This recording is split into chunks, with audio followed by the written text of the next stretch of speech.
Eric, I want to talk about a little bit more about your document where you had the framework for the Cloud FinOps for generative AI. You mentioned there's a couple of pillars within it. Do you want to talk a little bit more about it?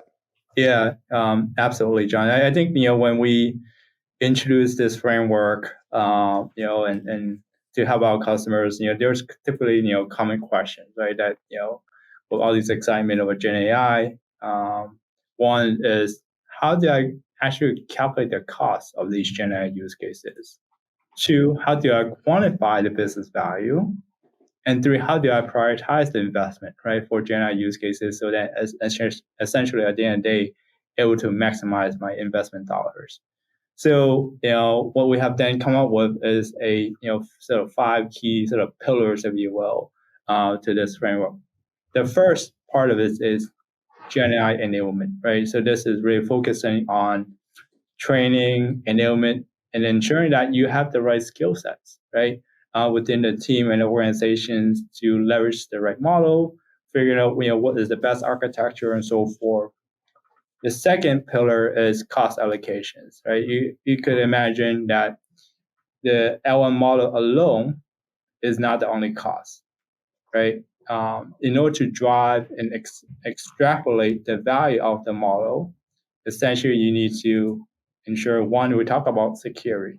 Two, right, we have to have the data, the storage. Three, you have to continuously train and tune it.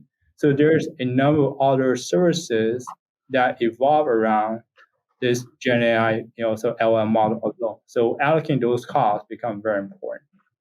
The third is model optimizations.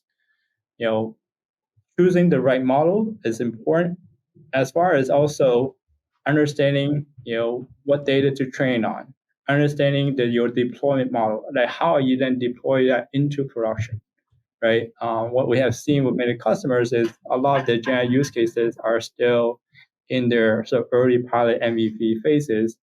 But then once you have that, put it in place and solidified it and getting into production at scale, model optimization is very, very important.